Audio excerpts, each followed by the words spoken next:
And you talk about quality. I think DLF has done a fabulous job for real estate in India because it has shown the average customer what a good quality development looks like and feels like, right?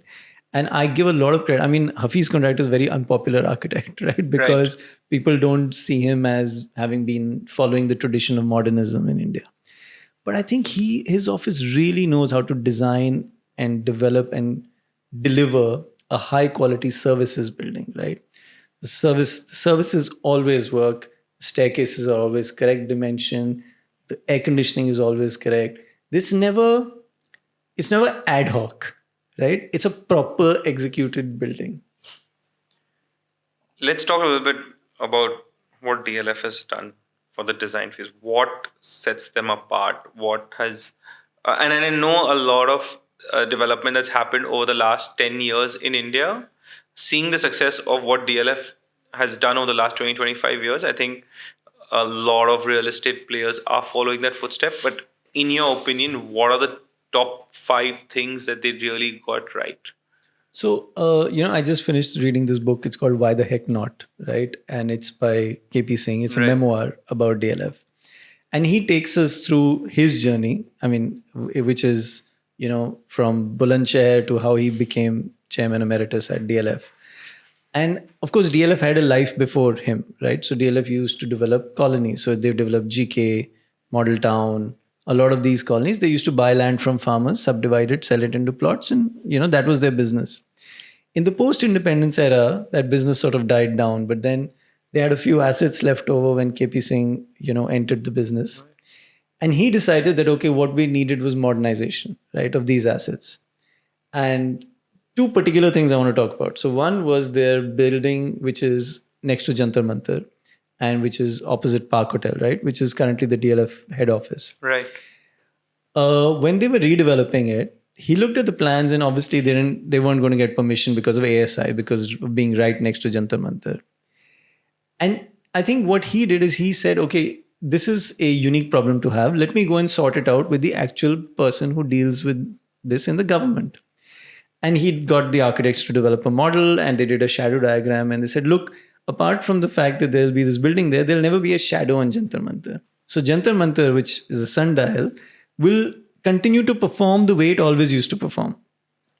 And so what he was able to do is he was able to use educated intelligence to shift the perceptions of somebody making regulatory, with somebody with regulatory authority. And he was able to take a sort of a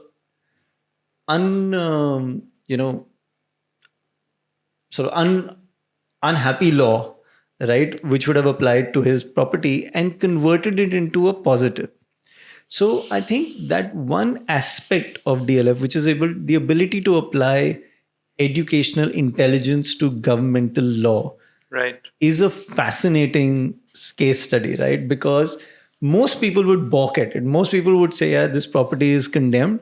तुम इसको बेच दो, कुछ और कर दो, ये कभी नहीं बनेगी, right? And maybe you and I would have the same attitude because we would not want to go up against the government MCD or DDA, and because we would think it would take far too much effort on our part.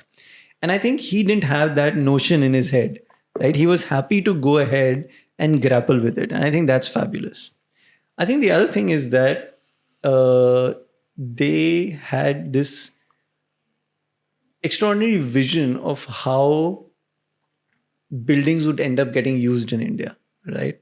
And I think because of the restrictions in Delhi, which are still in place, which is the height limit and you can't privately aggregate land, he looked at Gurgaon and he was able to aggregate a large piece of land over there.